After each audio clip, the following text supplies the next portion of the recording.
Boker Tov, everyone. We are here in the Stoffman-Zweig Library at Congregation Beth Shalom of Pittsburgh, Pennsylvania, for the exciting continuation, page 34a of our Rosh Hashanah Talmud. Hopefully we'll make some headway. We're in a sticky halachic area, which is really valuable, but and there's actually a great note at the bottom if you're a sticky halachic nerd, but we're typically not sticky halachic nerds.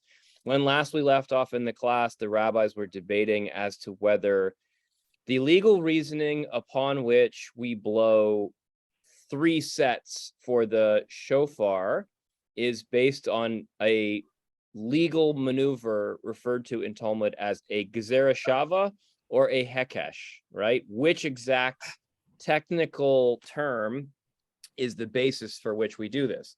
Which seems a little silly for us, since at the end of the day, it doesn't really matter.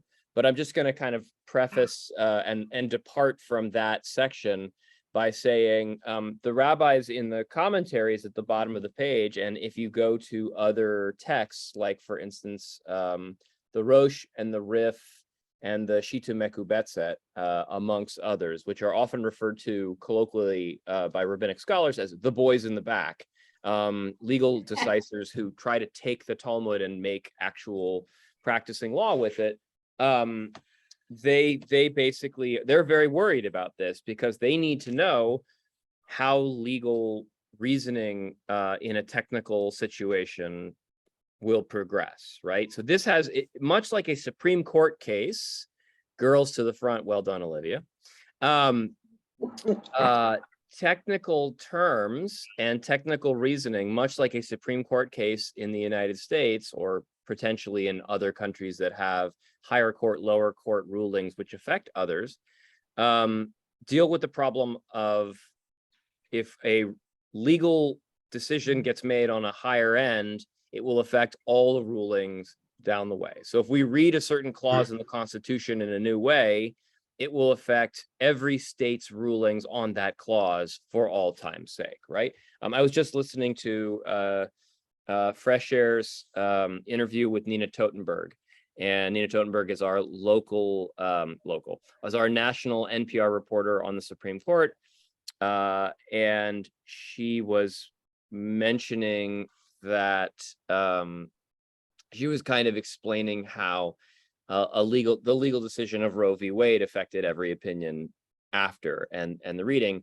And one of the things was that she sat down with Ruth Bader Ginsburg for an interview when Ruth was a lawyer, and Ruth was arguing a case for women's rights on workplace discrimination based on the 14th Amendment. And Nina Totenberg very kind of naively asked, how does the 14th Amendment, which was written during to abolish slavery, how does it apply to women?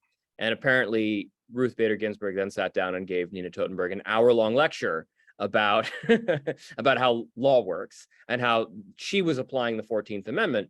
The word in the, and this is very interesting, I thought this was very interesting, very quickly, for those of you who may have heard the interview. I recommend it to those of you who may not have. It's available online on the Fresh Air podcast website. Apparently, Democrats in Congress in 1865, 1866 attempted to insert a poison pill into the 14th Amendment, which was, instead of saying that all men, in America have the rights, have civil rights and citizenship and so on, they changed the word men to persons, and thinking that was going to get the bill to lose. And of course the bill won.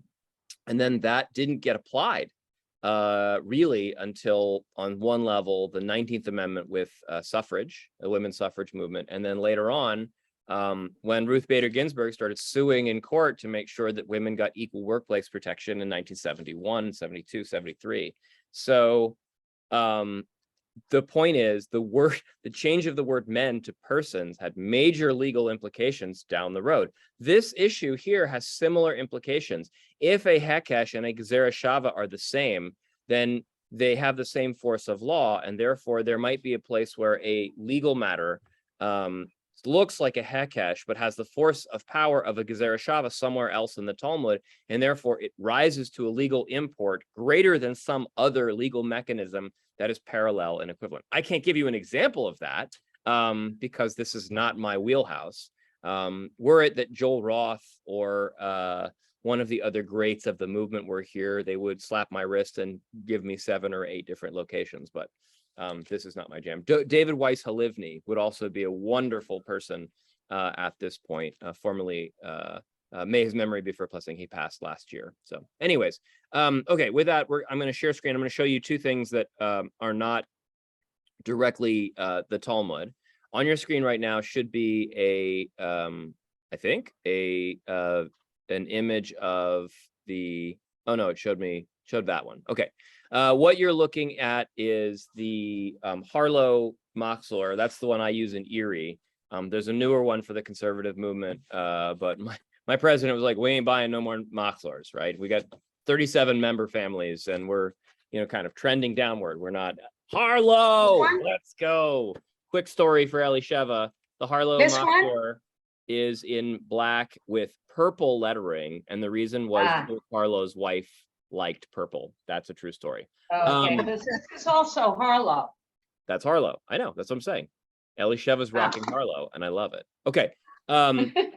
So I just wanted to share because we're going to go forward and talk about the numbering of why do we do 3 tekiyas, right? Why do we do 3 sets is what we're talking. When I say 3 tekiyas, we don't do 3 tekiyas. We don't go tekiya, tekiya, tekiya. We go tekiya, shavarim teruah, tekiya, tekiya, shvarim tekiya, tekiya, teruah, tekiya. So why do we do 3?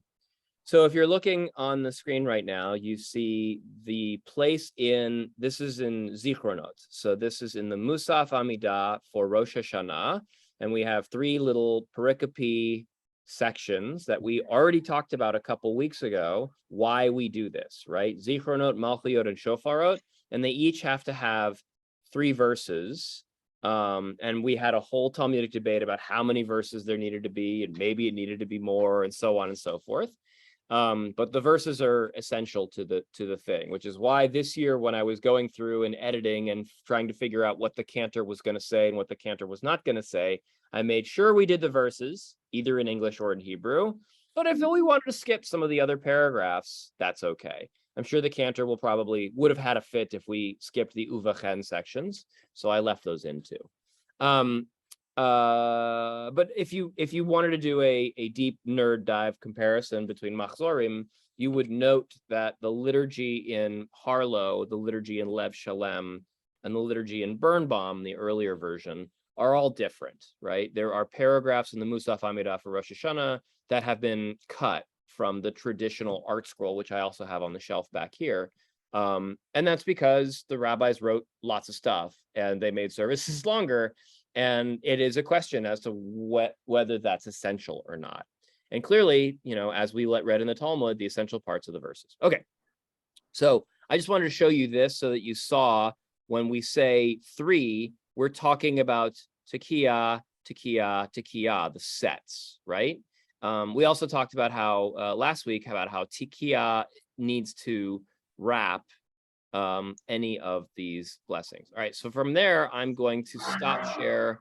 I'm going to close that one, which is from Zichronot, and I'm actually going to back up and show you another one and show you the sets as we see them in the shofar service.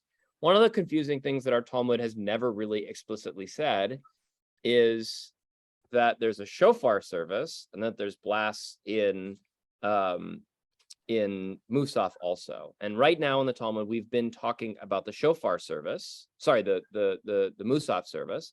But earlier we were talking about the obligation to bring a shofar before a Beit Din in order to blow on Shabbat in Jerusalem or outside of Jerusalem, potentially in Yavne, right? We talked about that several pages ago.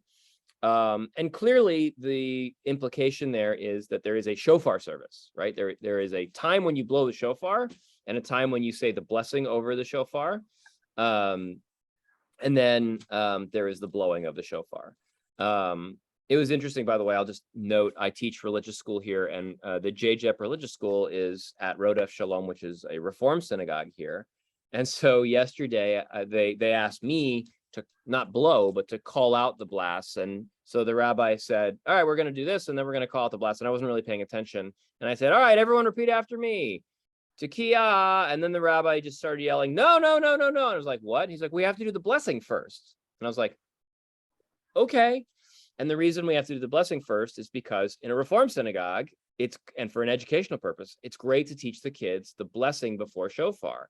Of course, in Elul, we don't say the blessing before shofar because it's not commanded, right? We are commanded to blow the shofar on Yom Truah. And yesterday was not Yom Truah. It was, I think, the 22nd of Elul, right? So we're not there yet, right? Anyhow, so here we have the shofar service. And we have 3 sets of 3, which makes 9. So I've never really thought about this till this year, or spent any time. And I thought it would edify you as you go into the high holidays. And I'll take any questions or comments if anyone has them. But we clearly have a mathematical pattern that has been established based on both verses and rabbinic desire to have a set of a tekiah, another blast, and a tekiah, which is a 3, right? We have them organized into a set of 3: tekiah, shvarim, teruah, tekiah, tekiah, shvarim, teruah, tekiah, tekiah, shvarim, teruah, tekiah. So another 3. And then we have 2 other sets of 3, making 9. Additionally, the tekiah is a 1, right? It's 1 sound. The Shavarim is 3 bleats, right? Three quick notes, the same length as the tekiah, as we've discussed. And the teruah is 9, which is obviously a multiple of 3, right? Maybe all of you are smarter than me and have been thinking about this for decades and have never really pulled this apart, but I honestly have never stepped back to note that everything in the shofar services is done as either a 1, a 3, or a 9, and that's it. I feel like this week's learning is dedicated to PhD mathematician Ilanit Helfand to break out and explain for us what is going on here and why exactly it is that we have this whole kind of mathematical structure. I don't really. The rabbis clearly think that there's a reason for this based on the verses, right? That there's biblical divine from on high. But I would say, Ilanit, if you're listening, and I think for those of us who like symmetry, there's something beautiful and symmetrical about 3 squared, right? That 3, when it squares into 9, becomes, this lovely thing.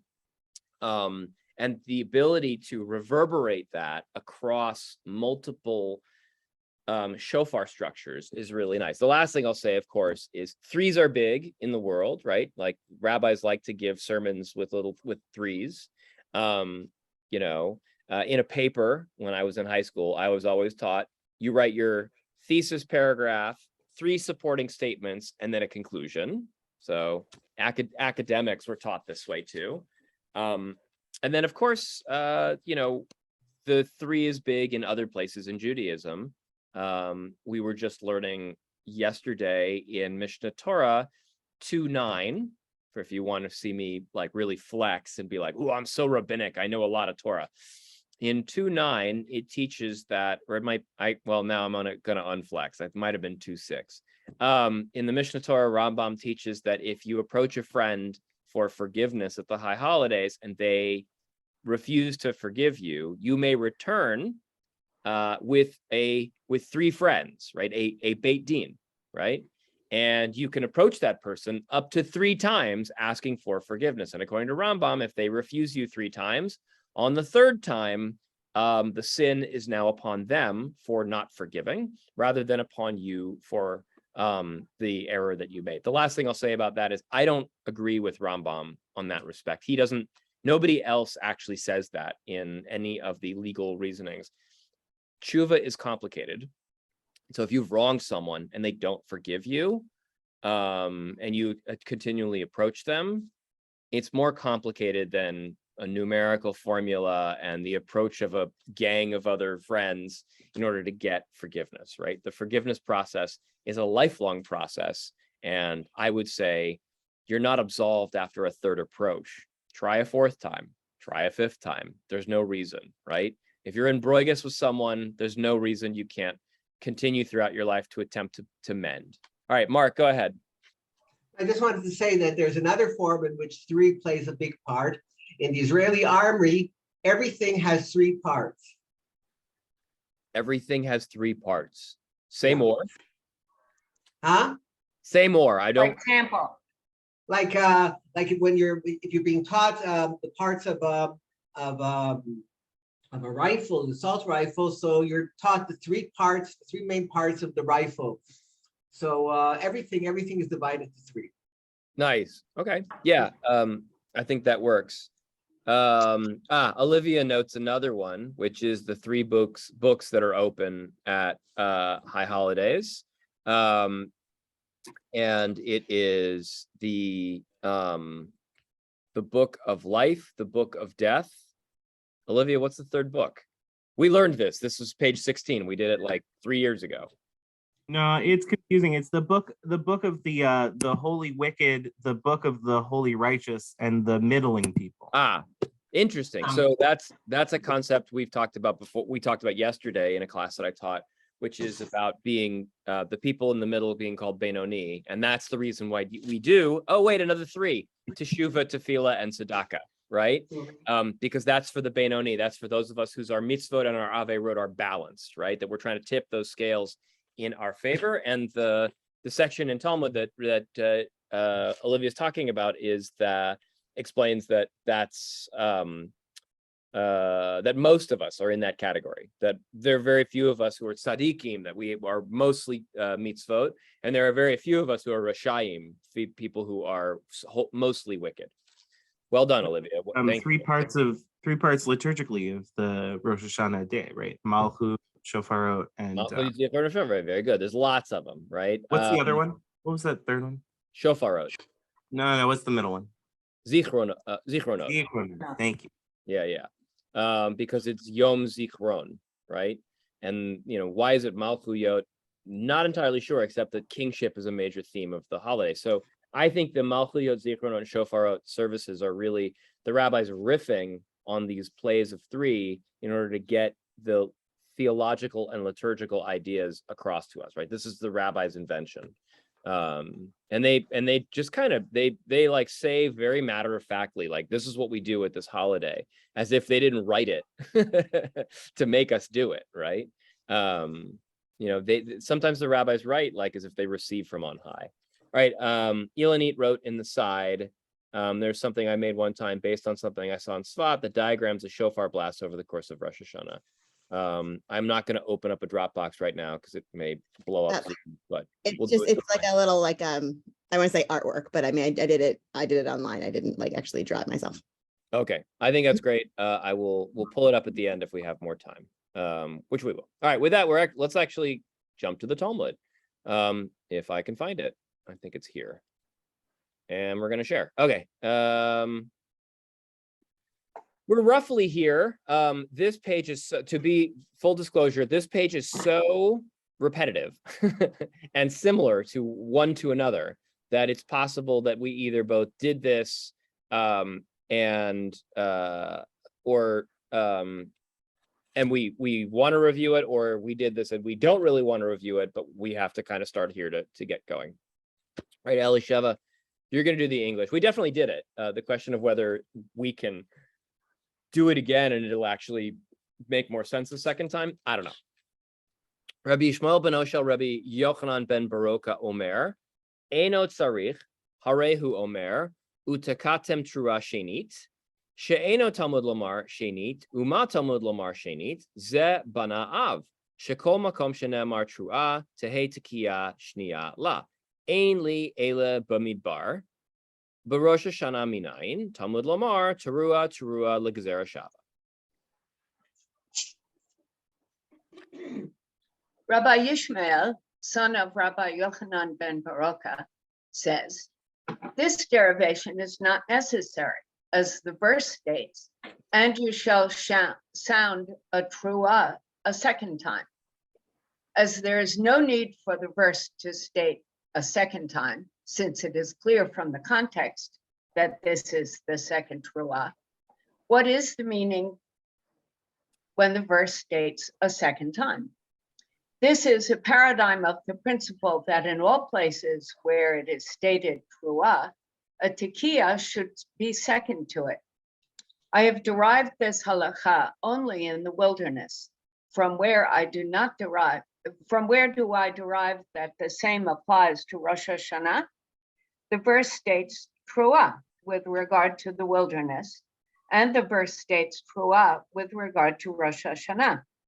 This comes to each by verbal analogy that the halakha of one applies to the other. Great. So very quickly, because this is review, they're sussing out, as one of the things that we've been sussing out in this section is whether all of the rules that are being applied with tekiah and teruah are for the Yovel year, which I think is the reference they're making, referring to the word in the wilderness, or whether this is for Rosh Hashanah as well, because we have at least two reasons to blow shofar. There is a third, which is war, but for some reason they don't bring up any other types of shofar blowings.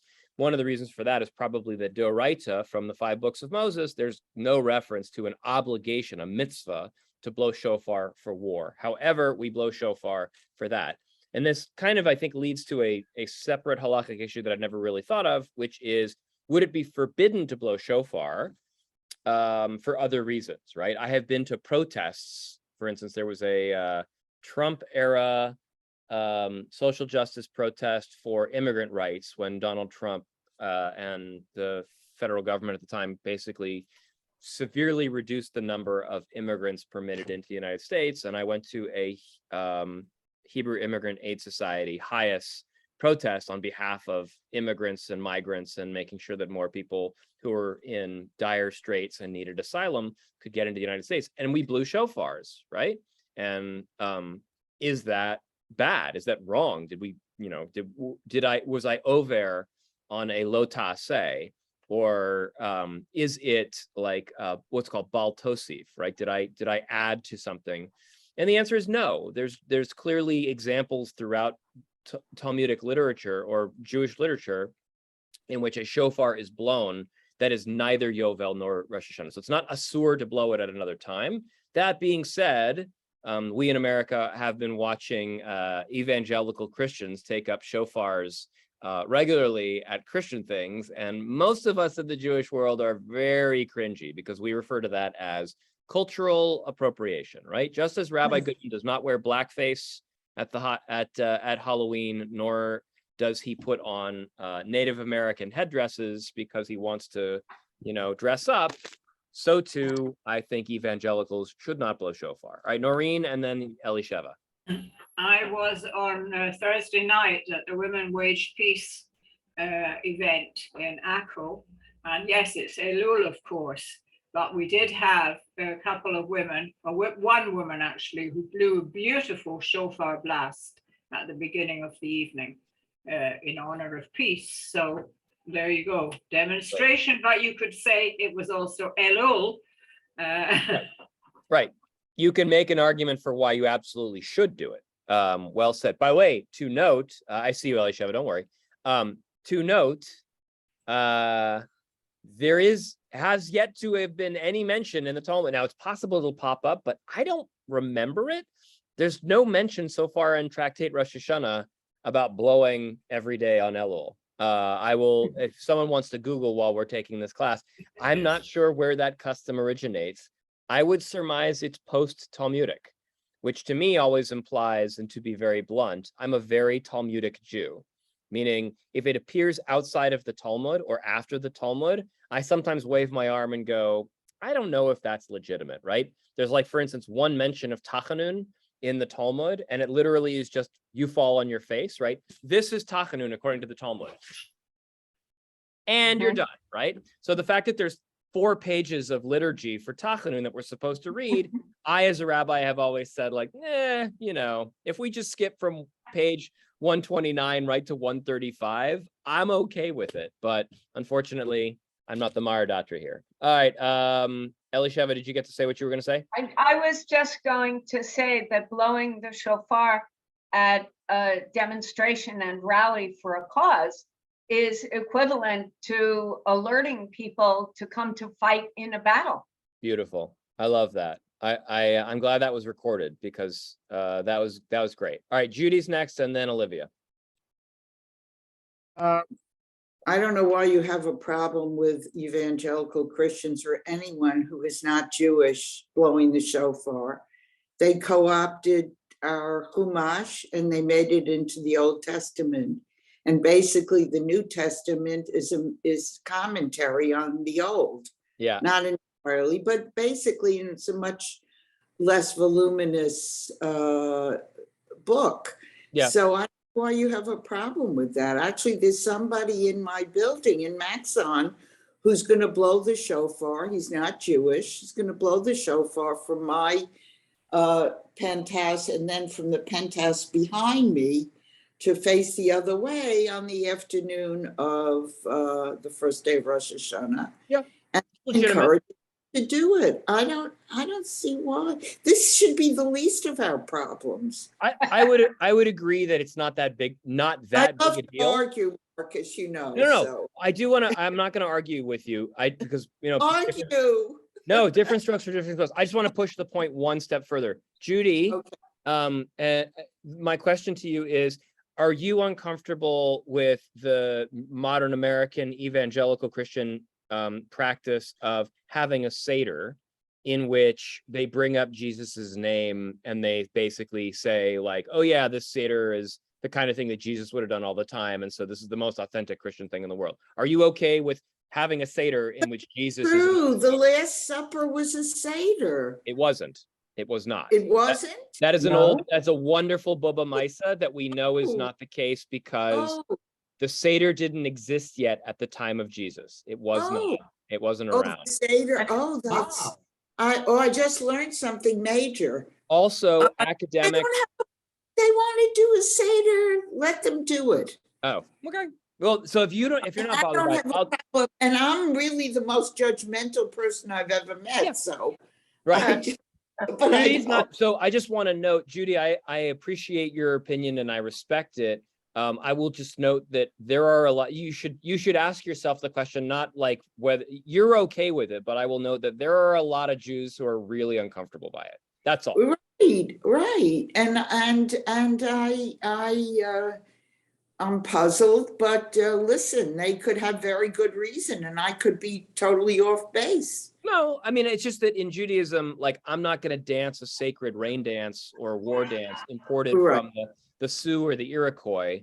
I'm not gonna have, if I do a Jewish wedding where both the people are white, if they've said, and we're also going to jump the broom, I'm going to be like, no, you're not. Like, not at my wedding, not at a wedding I'm performing. Like, wait that's a minute, okay, right? At the Seder, my grandpa used to have a big pillow, which they brought over by boat after World War II.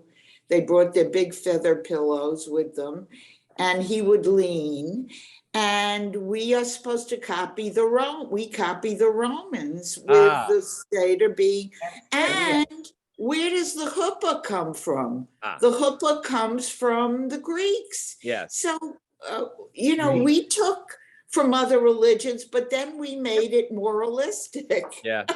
That is a very good point. And this is probably beyond the scope of this class, although, we'll let the discussion run for a little bit, which is like, where is the line between readapting and religious or cultural syncretism and cultural appropriation? And I don't have a good answer for that. It's interesting to note. All right, Olivia was next, and then Noreen, and then Elisheva. For a little bit there, it seemed like folks were lining up to talk about really cool shofar situations they'd been in. And last week, the trans Jewish punk rocker Ezra Furman was in town.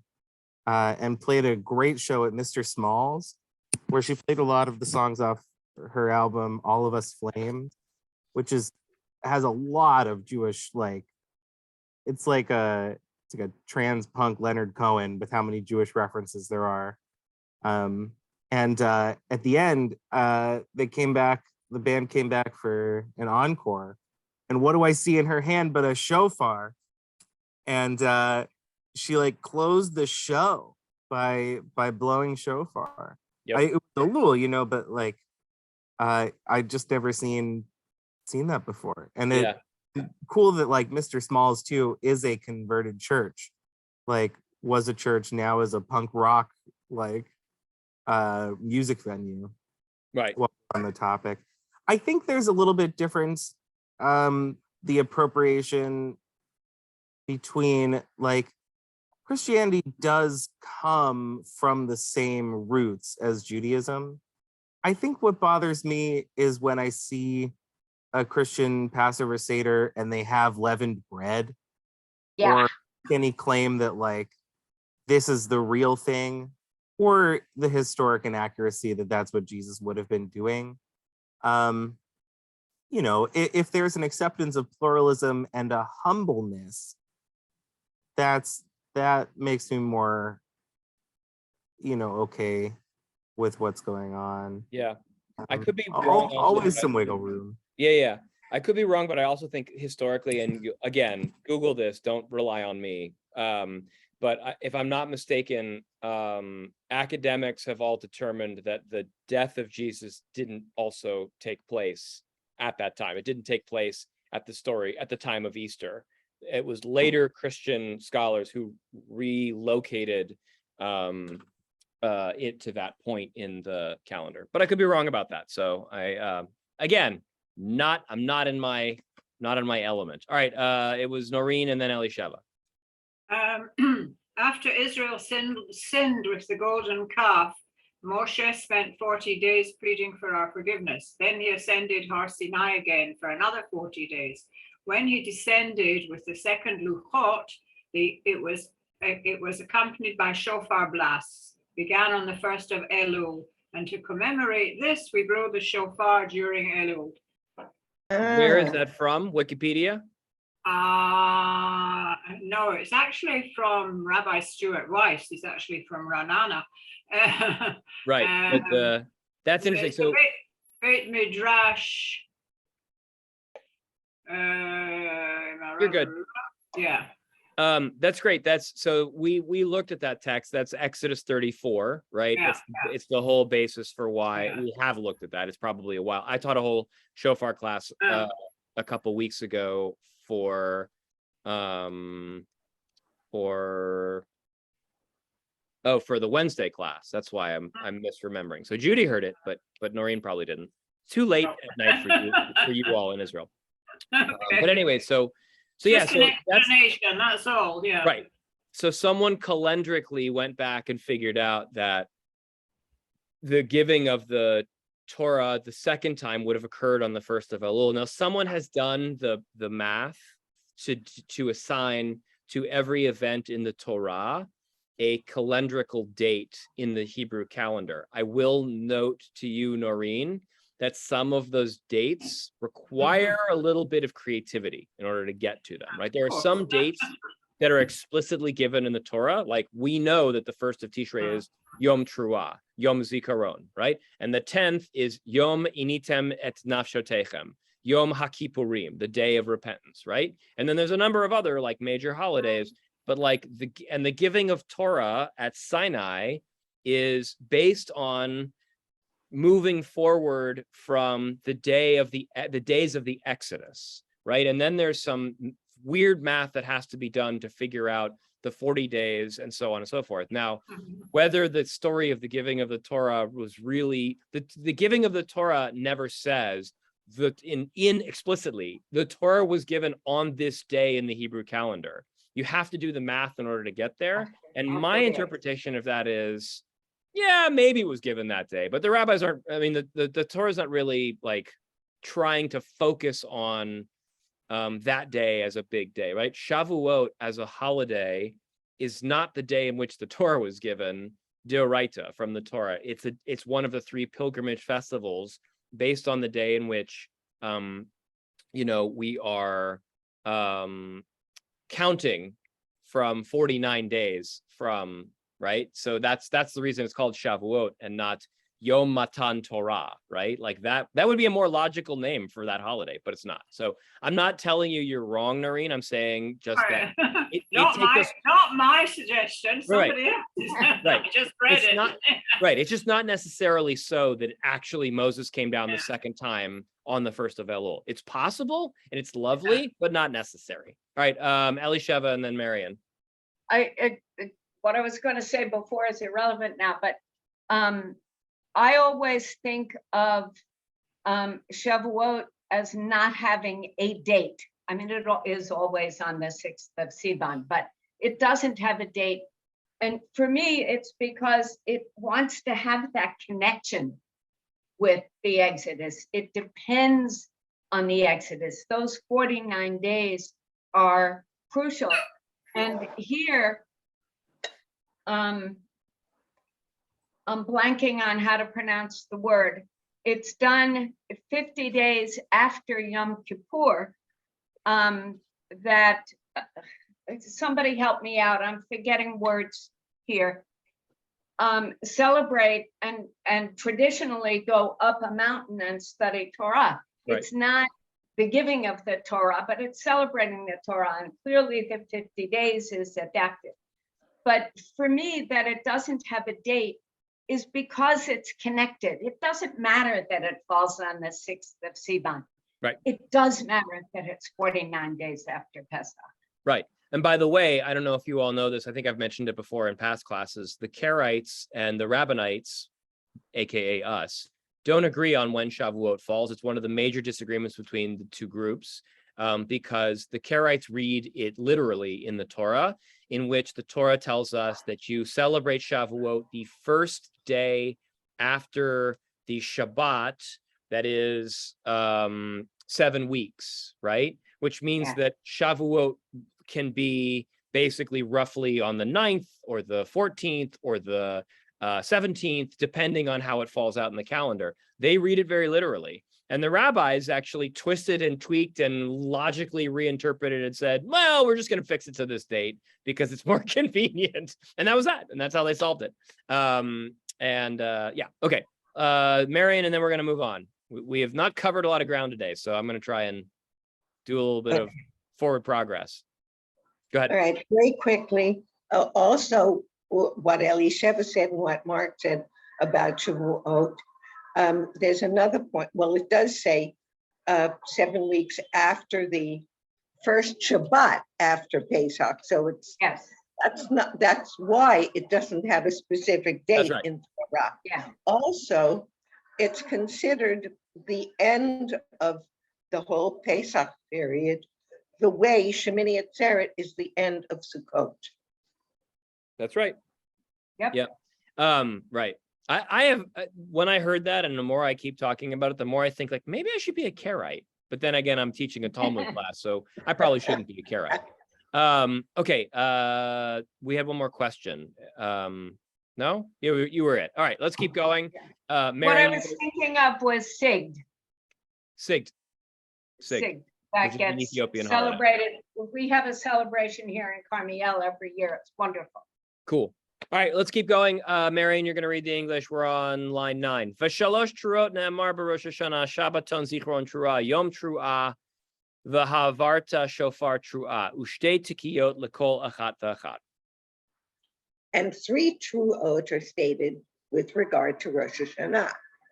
A solemn rest, a memorial of blasts, truah. It is a day of sounding the shofar, truah, to you. Then you shall make proclamation with the blast of the shofar, truah. And there are 2 tikiyot for each and every one of the truot, one before and one after. And this is why I showed you all what it looked like in the machzor, so that you would realize like we bookend it, right? Additionally, one of the things we mentioned last class is Actually, there are 7 mentions of the word truah in the 5 books of Moses in the Chumash. The rabbis are cherry picking 3. I think back to my previous point with the Ilanit, that's because they like the math of the 3. 7 is a nice number in Judaism too, but for whatever reason doesn't multiply out, right? Imagine if the rabbis had said truah is mentioned 7 times, so we're going to do 7 sets of truot, and then over the entire service, you're going to have to blow the shofar 49 sets, right? We already do like 100 blasts, which is a lot. 49 sets would multiply out to like, at least 150 blasts, plus all the other, the shavarims, right? So maybe the rabbis are like, 400 blasts on a shofar is a lot. Let's not do that. All right, let's keep going.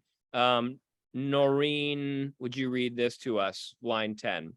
Yeah. Matinu lamedin, shalosh truot v'shesh tikiot ne'emar b'Rosh Hashanah, shtayim midivrei Torah ve'echad midivrei Sofrim, Shabbaton zichron truah, ve'ha'avarta shofar truah, midivrei Torah, Yom truah yeh lachem, l'talmudo hu ba. So now we're into new ground, if I'm not mistaken. Consequently, we are found to have learned that the 3 teruot and 6 tekiot are stated with regard to Rosh Hashanah. 2 of the teruot are required by the statement of the Torah, and 1 by the statement of the sages. That is based on the verses, but not derived directly from them. How so? A solemn rest, a memorial of blasts, teruah. And then you shall make proclamation with the blast of the shofar, teruah.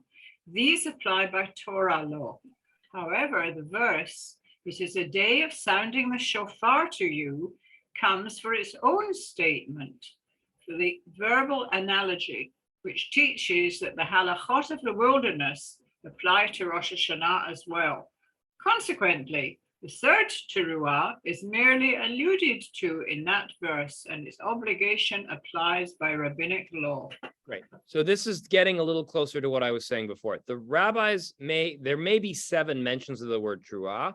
Only 2 of them are specifically in the context of you blow this truah on Rosh Hashanah. There is a 3rd one that doesn't say blow a truah on Rosh Hashanah, but is rather just a statement, which is we call Rosh Hashanah, we don't really call it Rosh Hashanah, we call this Yom Truah. And the rabbis say, because the words Yom Truah appear here again, we ought to throw that in there. Now, when the rabbis say there are 2 that are a statement of Torah and 1 that is what's called midivrei Sofrim. So another way of saying that in rabbinic understanding is 2 are mideoraita, they are from the Torah, and 1 is midirabbanan. It is a rabbinic addition, right? Rabbinic laws are important, right? In fact, many of the 613 commandments and the way we practice them are dirabbanan. But they're basically saying like, yeah, you could theoretically argue that the Torah only commands 2 sets of shofar blasts with the truah in them. Tekiah, teruah, tekiah, tekiah, teruah, tekiah. Let's not do another set because the Torah doesn't say so. So let's not do another set, right? Like that would be a way to do it. But the rabbis basically then argue, well, the word Yom Truah appears again. We think you should do a 3rd set. Back to my thing about the math of trying to get to a 3. They're being very punctilious here, right? They're very much trying to, as the rabbis are wont to do, hook everything to a meaning and a purpose, right? We don't do these shofar blasts, the sets of 3, willy-nilly, just because, 3 is a magic number. We do it because it has scriptural or spiritual meaning. But they do kind of like show all their cards here and say like, yeah, you could make an argument for maybe we shouldn't do this. So a Karaite, this is going to be absurd because it's not true. A Karaite wouldn't do that 3rd set at all, right? By the way, the Karaites wouldn't do the 1st or the 2nd set necessarily either, because all of this, and this is the part that's always weird when the rabbis say like, oh, this is D'Rabbanan and this is D'Oraita.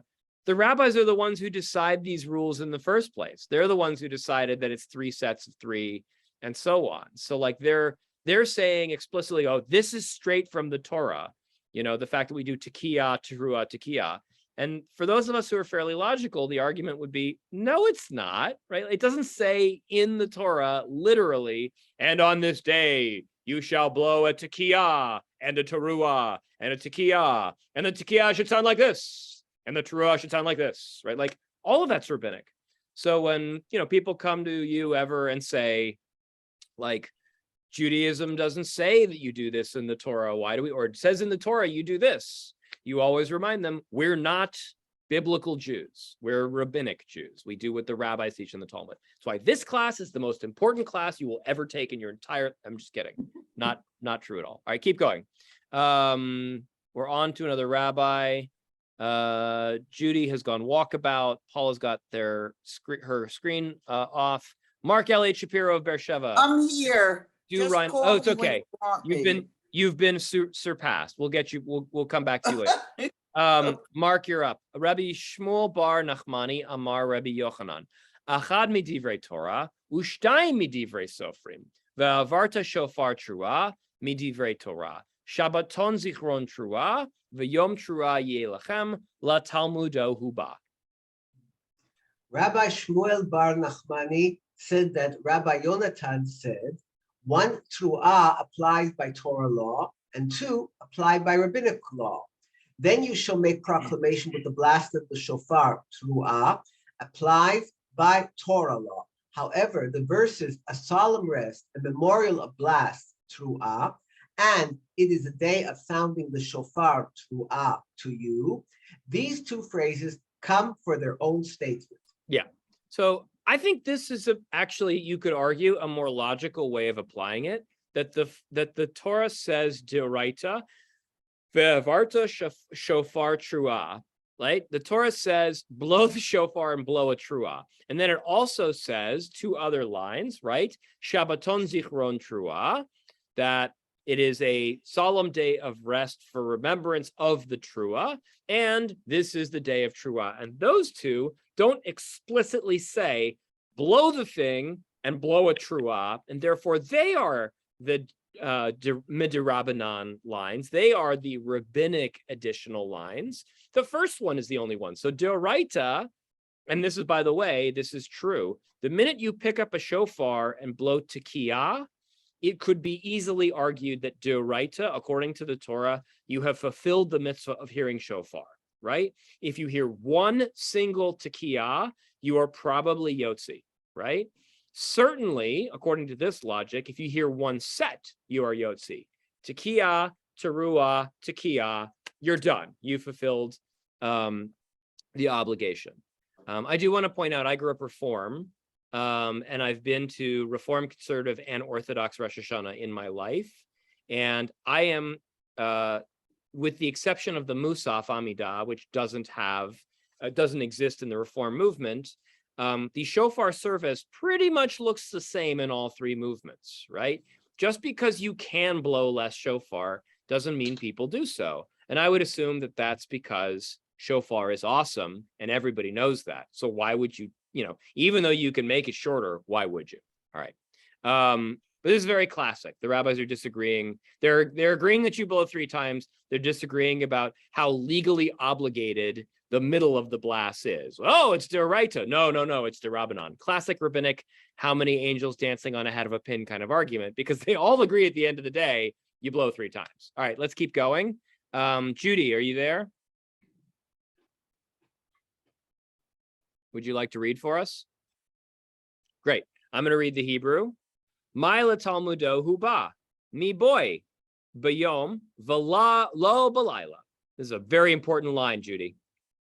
The Gemara asks, what does Rabbi Shmuel bar Nachmani mean when he says that the verse, it is a day of sounding the shofar, truah, to you, comes for its own statement?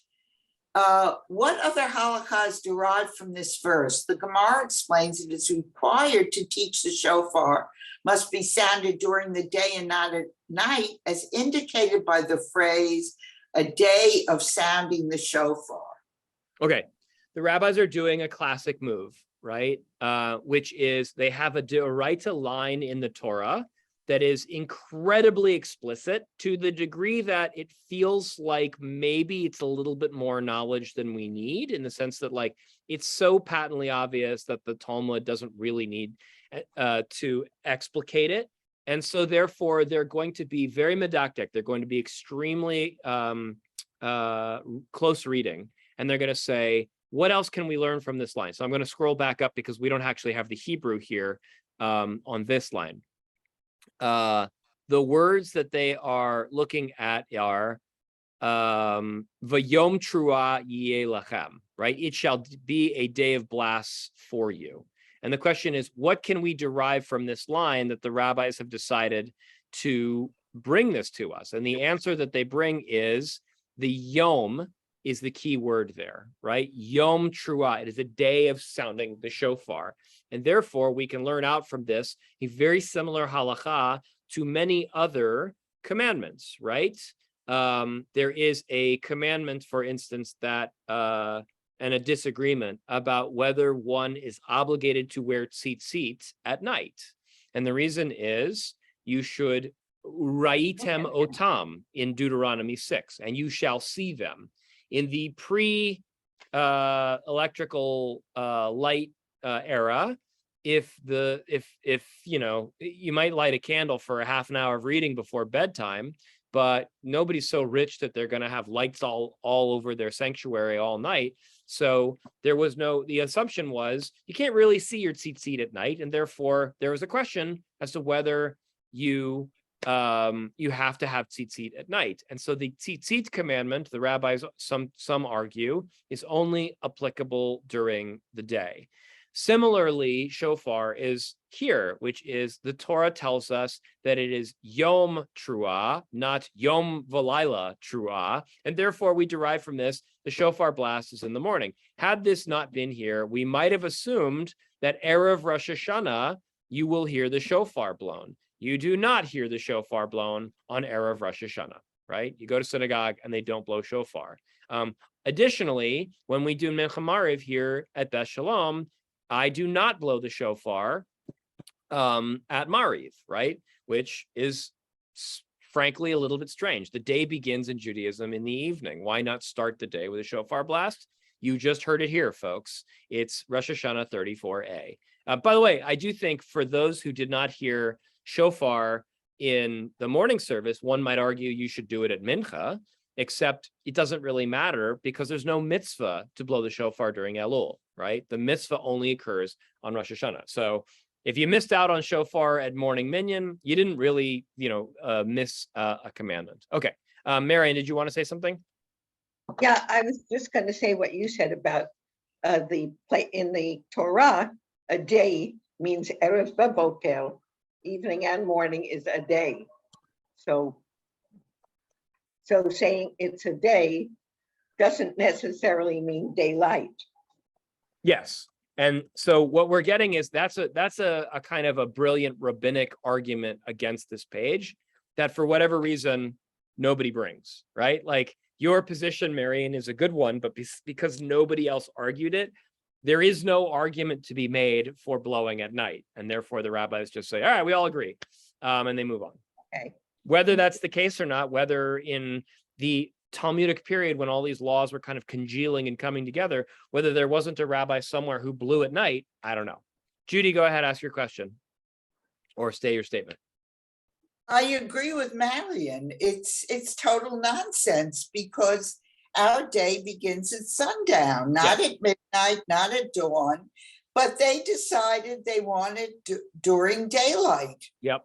So then they found this verse, which they're entitled to do. Right. But because they do it and they get away with it. Yep. But I think Marian's point is well taken. I agree. I think it's a good one. All right, go ahead, Olivia. I think I have been following quite all of this, but perhaps they're bringing in that verse about we bring in this verse to say that it's day and not night so that it can't mean something else, right? There's a metaphor about one hanger, one coat, where the hanger is a verse of Torah and the coat is a halacha. And so if they make it say this really obvious thing that we didn't really need, then it can't tell you something else. Are they trying to like block against a different law? That's a great question. I think it's a philosophical question about what you think the Talmud is doing, right?